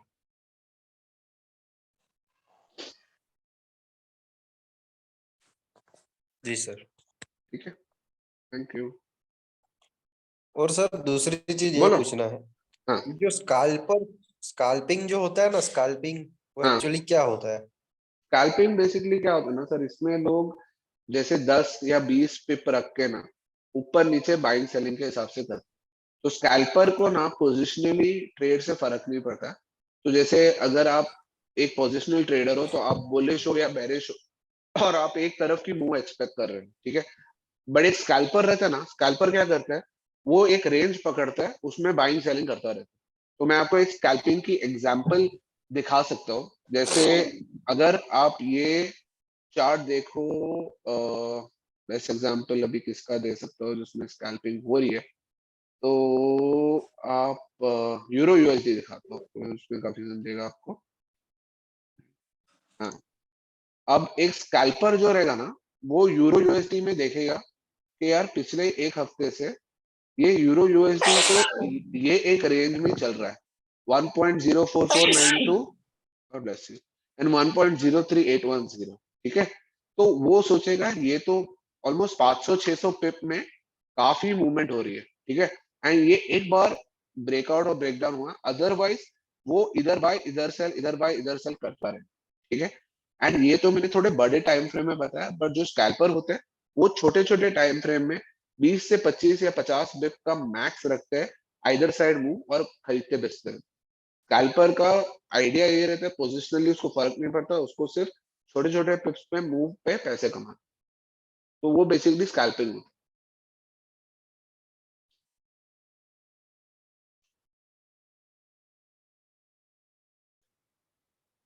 आई होप वो आपका डाउट आंसर हो गया उसमें।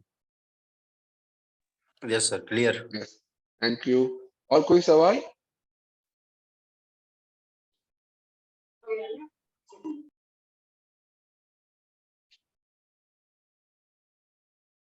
एनी मोर क्वेश्चंस किसी को भी? ये सब फंडामेंटल के ऊपर, देखो देखो ये सब एक बार आपको समझ जाना जरूरी है। एक बार समझ गए तो लाइफ में वापस समझने की जरूरत नहीं है। टेक्निकल ऐसी चीज है जो बार बार रीलर्न करनी पड़ती है, बिकॉज मार्केट चेंज होता रहता है एंड टेक्निकल में कब क्या यूज करना भी जरूरी है समझना। बट फंडामेंटल एक बार आप समझ गए तो आपको टेंशन नहीं होती। तो इसलिए कोई भी डाउट है पूछ लो।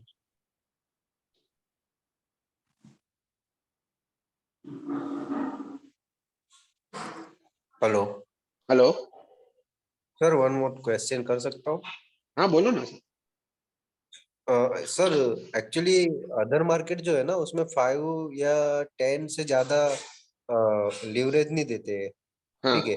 हम्म। और फॉरेक्स में 500 प्लस कुछ लीवरेज मिलता है, तो ऐसा क्यों? क्योंकि सर ये देखो एक हाईली लिक्विड मार्केट है फॉरेक्स मार्केट, ठीक है। यहाँ पे आप पकड़े चलो average daily value volume 6.6 trillion dollars की होती है। तो आप समझो कितना बड़ा मार्केट है एंड इसमें 90% स्पेकुलेशन होता है। ये 6.6 ट्रिलियन डॉलर जो होती है ना, 90% स्पेकुलेशन होता है।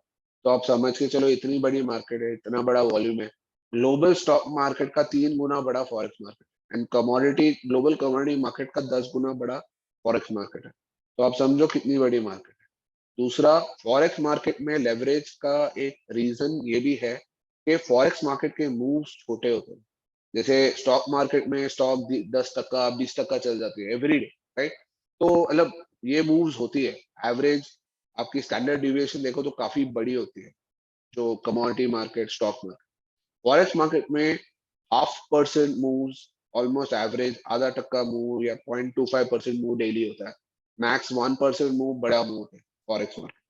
तो आप जब छोटे छोटे मूव्स होते हैं तो एज अ ट्रेडर आपके लिए, अगर आपके पास लेवरेज है तो आप उसको यूज करके काफी अच्छा पैसा कमा सकते हैं। वरना अगर आप, मैं आपको पकड़े चलूं, आपका अकाउंट साइज छोटा है और आप फॉरेक्स ट्रेड कर रहे हो, हर दिन आधा टक्का मूव भी नहीं हो रहा है, तो आप कैसे कमा पाओगे पैसा?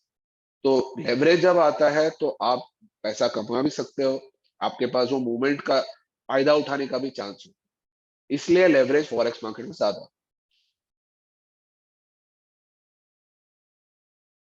सर एक क्वेश्चन है। हाँ बोलो। सर ये आपने बोला कि फेड अगर मतलब इंटरेस्ट रेट बढ़ाता है, यस। हाँ, तो उससे इम्पैक्ट कहाँ कहाँ पे आता है, मतलब इंडियन मार्केट में या फिर मतलब फॉरेक्स मार्केट में इम्पैक्ट क्या क्या हो सकता है सर? तो देखो, जब फेड बढ़ाएगा, अगर अभी जैसे कंटिन्यू करता गया ना, तो लिक्विडिटी कम होगी, और लिक्विडिटी जब कम होगी तो ऑटोमेटिकली ग्रोथ कम होगा। तो अगर ग्रोथ कम होगा तो डिमांड कम हो जाएगी, ठीक है, और डिमांड कम होगी तो मार्केट्स गिरेंगे। तो ये एक क्लियर कट इम्पैक्ट है। अगर ग्लोबल मार्केट स्लो डाउन में जा रही है तो इंडियन मार्केट भी कहीं ना कहीं वो प्रेशर में आएगा। अब शायद अभी जिस तरह मार्केट आप देख रहे हो पिछले कुछ महीनों से, दिख रहा नहीं है कोई साइंस, पर कभी ना कभी वो ग्लोबल मार्केट इम्पैक्ट करता ही है। एंड यूएस के इंटरेस्ट रेट बढ़ने से पूरी दुनिया को इम्पैक्ट होता ही है। तो अगर आप देखो, अभी 4% रेट है यूएस का, अगर ये सपोज 5.5% तक ऊपर बढ़ा जाए तो इसमें इम्पैक्ट पहला क्या होता है कि जब यूएस की रेट बढ़ती है तो यूएस की बॉन्ड, जो गवर्नमेंट की बॉन्ड है और जो कॉर्पोरेट बॉन्ड्स है, उनकी कूपन रेट बढ़ती है। तो आप समझो सिंपल चीज, कल आपको 5% मिल रहा है per year on a US bond AAA rated, तो आप क्यों कोई रिस्क एसेट खरीदोगे? आपको जो सीधा सीधा वो खरीद लोगे, आपको 5% कंफर्म मिलेगा। तो इससे क्या होगा, रिस्क एसेट में सेलिंग होगी। इसलिए आप देखो, जब इंटरेस्ट रेट 0.5% था तब सारे रिस्क एसेट में बाइंग आई, क्योंकि 0.5% कमा के किसका कुछ होने वाला, सबको ज्यादा कमाना है, तो सबने फिर क्या किया, पैसे रिस्क एसेट में डाल दिए, तो सबको अच्छी रिटर्न मिली। अब क्या हो गया, 0.5 से 1 हुआ, 2 हुआ, 3 हुआ, 4 हो गया, अभी 4.5 5 की तरफ चल रहा है। तो ये जैसे ही बढ़ता होगा तो लोग बोलेंगे यार मैं बॉन्ड खरीद लेता हूँ, बॉन्ड में मेरे को पैसे मिल रहे, तो मैं क्यों रिस्क लूं मार्केट का, मैं सीधा बॉन्ड खरीद लेता हूँ। इसलिए वो गिरता है। एंड इसके साथ गोल्ड भी गिरता है, क्योंकि गोल्ड भी eight the end of the day लोग स्टॉक मार्केट से हेज करते हैं, बट अदरवाइज अगर गोल्ड का रिटर्न आप देखोगे तो अराउंड वही है जो स्टॉक मार्केट का है। तो अगर किसी को पता है कि कंफर्म रिटर्न बॉन्ड में मिल रहा है 4 to 5%, वो भी यूएस बॉन्ड में, तो कोई क्यों रिस्क लेगा गोल्ड या बाकी कोई एसेट? इसी वो मेन इम्पैक्ट पड़ता है इंटरेस्ट रेट बढ़ा।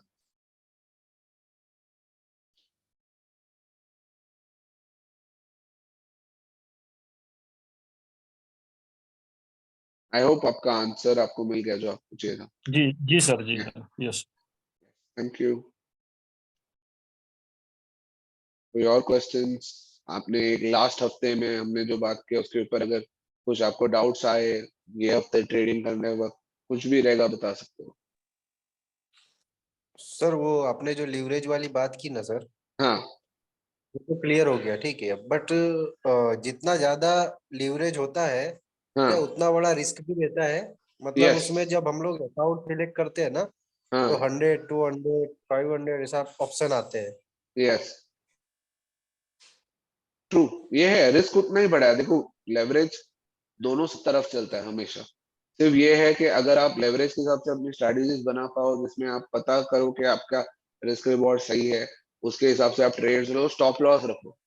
मेन लेवरेज में स्टॉप लॉस है, क्योंकि देखो आप नॉर्मल ट्रेड करते हो लेवरेज नहीं होता है, स्टॉप लॉस थोड़ा वाइड भी रखो चल जाता है, पर जब आप लेवरेज का ट्रेडिंग करते हो तो स्टॉप लॉस बराबर रखना बहुत जरूरी है। एंड अगर आप वो स्टॉप लॉस रखे करो तो आप आराम से कमा सकते हो। देखो, लेवरेज में एक चीज याद रखना बहुत जरूरी है कि जब आप ट्रेड करते हो, ट्रेड भूल के लेवरेज मत सोचो। आप ट्रेड पे फोकस करो कि आपको अगर $20 ऊपर दिख रहा है, नीचे $5 है, तो 1:4 रिस्क रिवॉर्ड है, वो आपकी अच्छी ट्रेड है। उसमें आप लेवरेज ज्यादा यूज करो, क्योंकि आपके पास अच्छा खासा अपसाइड है, कम डाउन साइड है, तो लो।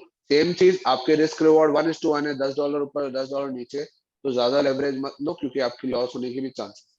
तो आपका लेवरेज आपको अपने रिस्क रिवॉर्ड और आपके ट्रेड के हिसाब से लेना।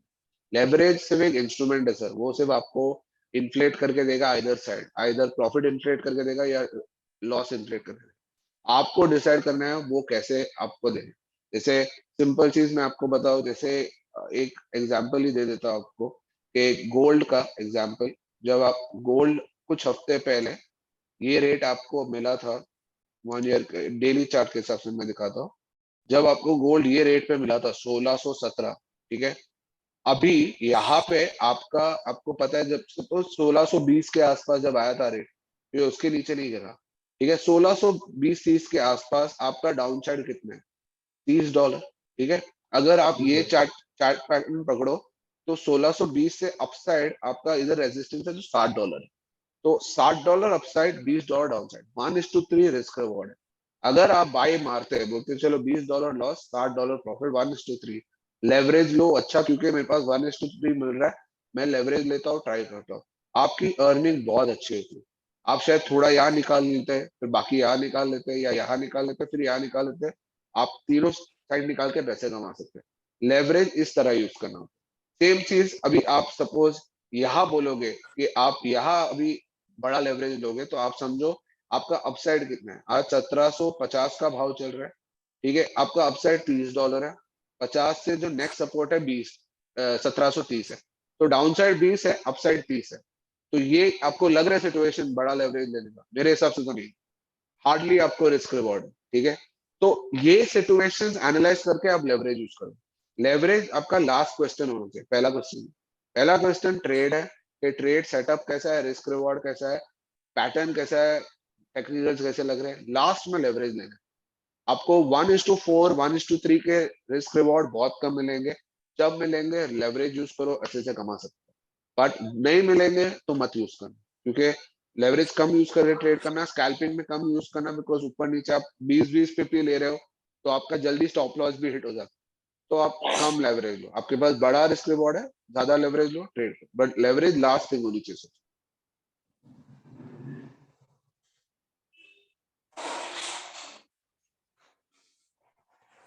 ठीक है, आपको मिल गया आंसर जो आपको चाहिए था? Yes sir, clear. Yes, done, thank you. Any more questions किसी को?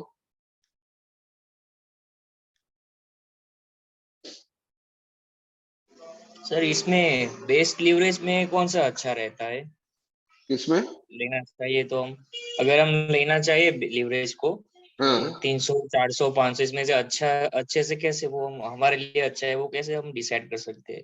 देखो, इसमें आपको आपका जो आपकी इक्विटी है वो भी मैटर करती है, ठीक है। तो से आप $1000 की इक्विटी ले रहे हो तो उसके हिसाब से आपकी लेवरेज कैसी होनी चाहिए, ये बहुत सब्जेक्टिव होता है सर। और इस पे अगर मुझे आपको समझाना है तो मुझे आपकी इक्विटी, आपका बैलेंस, आपका रिस्क टेकिंग एबिलिटी जानना होगा, और उसके हिसाब से आप क्या ट्रेड मार सकते हो, एंड आप कौन सी इंस्ट्रूमेंट ट्रेड कर रहे हो वो भी जरूरी है। जैसे अगर आप ऑयल ट्रेड कर रहे हो तो ऑयल में अगर आप बड़ा लेवरेज लोगे, $1 $2 $3 का मूव हो गया, आपके अकाउंट उड़ भी सकते हैं। तो आपकी इंस्ट्रूमेंट, आपका इक्विटी, आपकी बैलेंस, आपका रिस्क टेकिंग एबिलिटी, और आपके पास कितना लेवरेज आपको ब्रोकर ऑफर कर रहे हैं, ये सब जानना जरूरी है। तो अगर मुझे आपको ये समझाना है तो ये सब समझना जरूरी है, जो एक पब्लिक फोरम में हम नहीं कर सकते। तो बेस्ट मैं आपको ये बताऊंगा कि आप इंस्ट्रूमेंट के हिसाब से अपना लेवरेज, हर इंस्ट्रूमेंट का अलग होता है, तो आप रिस्क रिवॉर्ड समझ के ले लें। इससे ज्यादा मैं पब्लिक प्लेटफॉर्म तो हेल्प नहीं करता। सर ठीक है सर। ठीक है, थैंक यू। हाँ, और एक सर बात एक पूछनी थी हाँ कि इसमें जो वो स्प्रेड जो होता है ना, हाँ तो अगर मैं ट्रेड लेता हूँ तब करीबन 15 या 17 का स्प्रेड होता है। हाँ वो ट्रेड हमारा जो होता है वो वहां से कट होके निकलता है, ऐसा होता है ना? हाँ तो तो उसमें अगर कोई न्यूज वगैरह हो तो उसमें वो ज्यादा हो जाता है, उसका कोई रीजन है कुछ? वो क्योंकि आप समझो एक सिस्टम को भी, जैसे न्यूज आता है तो स्प्रेड्स बहुत जल्दी मूवमेंट देते हैं, तो आप समझो मैचिंग करने के टाइम स्प्रेड थोड़ा ऊपर नीचे हो सकता है। इसीलिए मेरा बेस्ट स्ट्रैटेजी आपके लिए रहेगा कि अगर आपका जो भी ट्रेड आप ले रहे हो, अगर आप बाय ले रहे हो तो बाय लिमिट लेके पहले बैठ जाओ, और सेल लिमिट ले रहे हो सेल लिमिट लेके पहले बैठ जाओ, ताकि आपको स्प्रेड अच्छा मिले, ताकि आपको स्प्रेड का इशू नहीं, मतलब आप तभी ट्रेड मारोगे तो आपका स्प्रेड शायद अनफेवरेबल आपको मिले। बेटर ये है कि थोड़ी अच्छी स्टॉप लॉस और टारगेट प्राइस पहले ही पकड़ लो, ताकि आपका हिट ना हो दोनों साइड पे, और आप पहले ही ट्रेड लेके रख दो, और वो एग्जीक्यूट तब होगा जब वो प्राइस आए। बेटर होगा कि तभी एग्जीक्यूट करोगे तो आपको मार्केट ऑर्डर लेना पड़ेगा मोस्टली, मार्केट ऑर्डर में आपकी स्प्रेड अनफेवरेबल हो जाएगी, और अगर आप लिमिट ऑर्डर दोगे तो कभी कभी वो एग्जीक्यूट ही नहीं। तो बेटर ये है कि पहले ही ट्रेड मार के रखो, ताकि वो एग्जैक्टली जब वो इवेंट होगा तो एग्जीक्यूट हो। ओके सर, सही है। और ठीक सर है, एक बात पूछनी बोलो। थी, मैंने एक लेक्चर देख रहा था, उसमें एक इम्पल्स ट्रेडिंग की कुछ बात कर रहे थे, तो वो सर कुछ आपको आइडिया है? Impulse trading, impulse. Impulse basically देखो simple, impulse trading and impulse का मेन आइडिया ये होता है कि हम एज अ ट्रेडर, हम अगर बिना सोचे कोई ट्रेड ले ले, जस्ट बिकॉज वो ट्रेड दिख रहा है या तभी हो रहा है, वो इम्पल्स ट्रेडिंग है, जहाँ पे आपकी कोई स्ट्रैटेजी नहीं होती है, आपका कोई थॉट प्रोसेस नहीं होता कि मुझे क्यों ट्रेड लेना है, बस तभी का तभी मन हो गया मैंने ट्रेड ले ली। ये as a trader, as a professional trader आप करना एज अ रेड फ्लैग नहीं करना चाहिए, अवॉइड करो। बेटर है कि ट्रेड प्लान करो, रिस्क रिवॉर्ड प्लान करो और ट्रेड लो, चाहे आप कम ट्रेड्स लो इसके वजह से, बट बेटर है। इम्पल्स ट्रेड बहुत बार, इम्पल्स ट्रेड एक बार आप एक प्रोफेशनल ट्रेडर बन जाओगे, 10-15 साल एक्सपीरियंस ले लोगे ना, आपकी इम्पल्स ट्रेडिंग भी अच्छी होगी एंड आपका एक वो बैठ जाएगा साइकोलॉजी। पर इनिशियल ईयर्स में आई वुड सजेस्ट थोड़ा नहीं करना, स्ट्रैटेजी बनाओ, एक दो ट्रेड्स मिस हो जाएंगे कभी कभी, क्योंकि इम्पल्स आपका बोलेगा ट्रेड लेने, बट आपकी स्ट्रैटेजी रेडी नहीं रहेगी, पर चलेगा। लॉन्ग टर्म में बेनिफिशियल ये है कि इम्पल्स के बदले स्ट्रैटेजी लेके ट्रेड। Okay sir. ठीक है, थैंक यू। और कोई क्वेश्चंस किसी को ट्रेडिंग में कोई अगर डिफिकल्टी आ रही है फंडामेंटल से रिलेटेड, या कोई भी जो हमने एसेट्स डिस्कस किए उससे रिलेटेड, तो पूछो।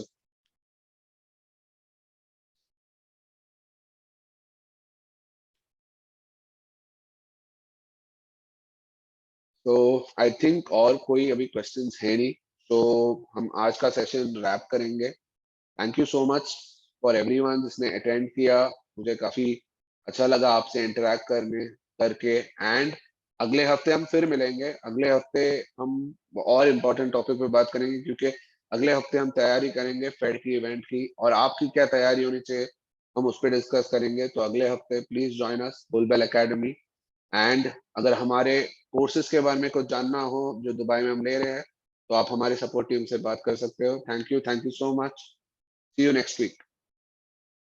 Thank you sir. Thank you.